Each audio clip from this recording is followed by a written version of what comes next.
Hello and welcome back to my channel. For those of you who don't know me, my name is Kimberly DeCray. I am a 2 times CrossFit Games team athlete, and I'm here to share my experiences with competing in nutrition and working out. So last weekend, I competed in a new competition, well, new for me, that I had never done before, called Hyrox. I had been wanting to do something new. Like I said, I was a competitive CrossFitter. I did CrossFit for 10 years, but after doing CrossFit for 10 years, I feel like it's time for me to try something new. And as you could see from my knee surgery video, I've gone through a lot. My body has gone through a lot, and I've been looking to try something new, but I don't want to stop competing. So I looked into Hyrox, and let's just say it was not what I was expecting, both physically and mentally. So the movements of Hyrox are similar to CrossFit, or they have movements that is included in CrossFit, but is a very different stimulus. Most CrossFit workouts are between like 5 and 20 minutes, but a Hyrox workout is over an hour long. For females, it ranges from like an hour to an hour and a half long. So it is completely different than anything I had experienced in CrossFit, and it was very challenging both physically and mentally. The Hyrox experience itself was awesome. I loved the layout, like especially the one in Chicago was awesome. It was on the pier and it was all the way down at the end, and there were these huge windows where you could look out and see the city, and it was very easy to follow. There was a line to get in and check in with all the athletes, and then they had a clock ticking that was huge, and you could see it all over the venue. They had multiple clocks that showed what time it was, and you knew. So I was going at 11. So I knew exactly how much time I had because of the clock they had showing, and they had everyone start exactly on time because all of the clocks were counting down by the second according to the time that you were going. This was a very new experience to me compared to CrossFit competitions tend to be delayed. If you've ever done a CrossFit competition, you probably know what I'm talking about. There will just usually be some kind of delay, but the way Hyrox is ran is it is exactly on time, and everything is just very smooth. It's also very easy to see and understand and clear. Like I loved the way that they had these huge blow up barriers showing what station you were going to next. So it made it like fun, and it made the course fun and easy to run. But it, like I said, it was very challenging. So for those of you who don't know, the Hyrox race is you're running a total of 8,000 meters, so an 8K, but in between, during that run, you're also doing different stations with different workouts. It goes, you run 1,000 meters, and then the first station is 1,000-meter ski. Then you run another 1,000 meters, and then the second station is a sled push. Then another 1,000 meters, and then the third station is sled pull. Then another 1,000 meters. Then the fourth station is burpee broad jumps. So then you run 1,000 meters again, 1,000-meter row. Then it's a 200-meter farmer's carry, then weighted lunges with a sandbag on your back. And then it ends with 100 wall balls. So there's a lot going on, and it can be, especially as a beginner, it can be really easy to forget what you're doing or what's next. Luckily, like I said, they had those very easy to see barriers and signs. Like they had a barrier that said, a blow up barrier that said sled push right here. And they had judges directing you where to go. But from my personal experience of this race, one of the things I would definitely change was my approach to the sled push. And this is what I'm going to change the next time I do this race, because I need to do it again just for my own sake. But because I'm a CrossFitter, usually in CrossFit, when you have a sled push, a lot of the times it'll either be on hard ground or it'll be like on the grass. And once you get it going, it can start sliding.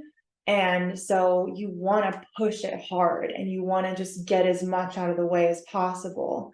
And also CrossFit workouts are shorter. So in an 8-minute workout, yeah, you just want to push that thing and get that over with, and then just hang on, for dear life, but get it over with. but this is not an 8-minute workout. This is an hour and a half long workout. And I made that mistake. I went to the sled and I was like, I'm just going to push this thing all the way across because there's 4 different lengths. So I wanted to push it all the way across. I used all of my energy on the first length of 4. And I was like, my body was in shock after that. I was just so shocked at how it felt. I was like, oh my gosh, what is happening? So mentally and physically, I was pretty dead after that. And that was the second part of the race. So it started off feeling that way, and I was not prepared for that at all. And like I said, this is my first time doing this. I had no idea what to expect. And then when I watched the elites go after, because how Hyrox works is some of the competitions, they will have the elite 15. So they'll separate the top 15 and have them run separately. So when I watched them, I saw that they were breaking up the sled push into 3 different parts. Like they would push it and stop, instead of even doing it like half and half. So, and I did a full length the first time. So then I realized, okay, next time I'm definitely breaking it up and pushing it for shorter lengths, but resting for shorter and saving my breath and saving my legs. The pull wasn't too bad. It was hard, but there's a lot of strategy to the pull, and I had watched videos on it. So I noticed that a lot of the top girls would start with their feet, on the edge of the line and grabbing as much rope as you can for the pull. So that was a lot of strategy. I do think that I could have done much better if I was just more in shape.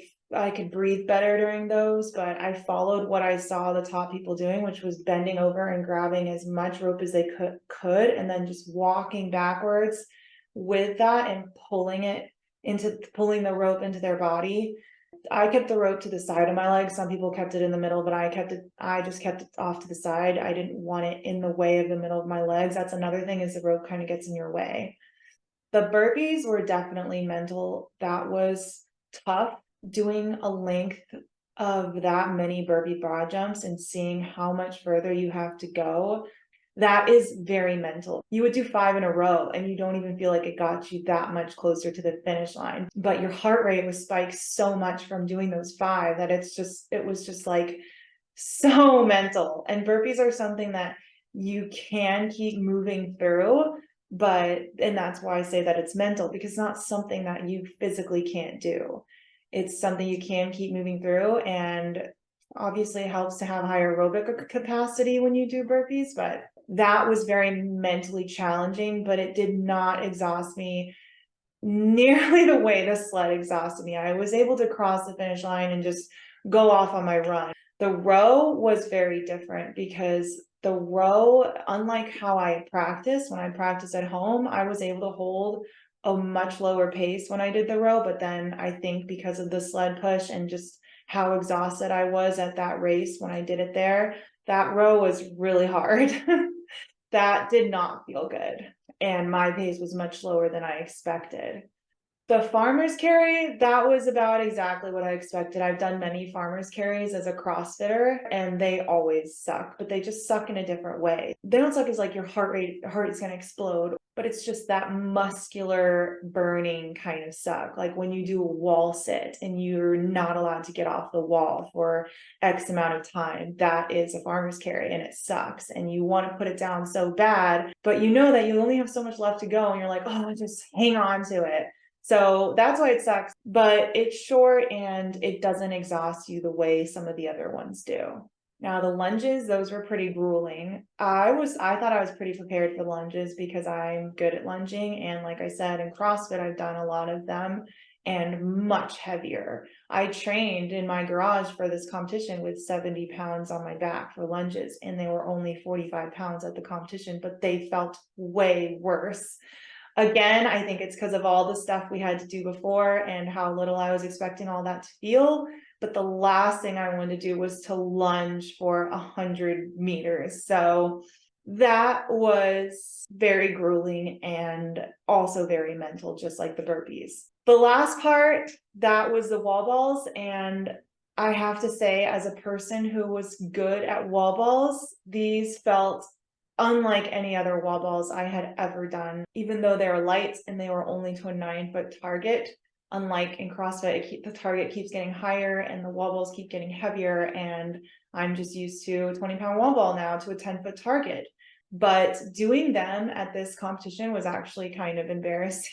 I did not expect them to feel that way. They felt pretty bad. I was hoping to do them in 2 sets, and it took me like 5 sets. So it was quite a shock of an experience, but it was definitely a good experience, and I like to be challenged, and it was a very fun race. So I want to do it again, and I would definitely suggest it, recommend it to anyone else, but just be prepared and think about the things that I mentioned, and maybe you will wind off better the first time you do it. So thank you, and stay tuned for the next video.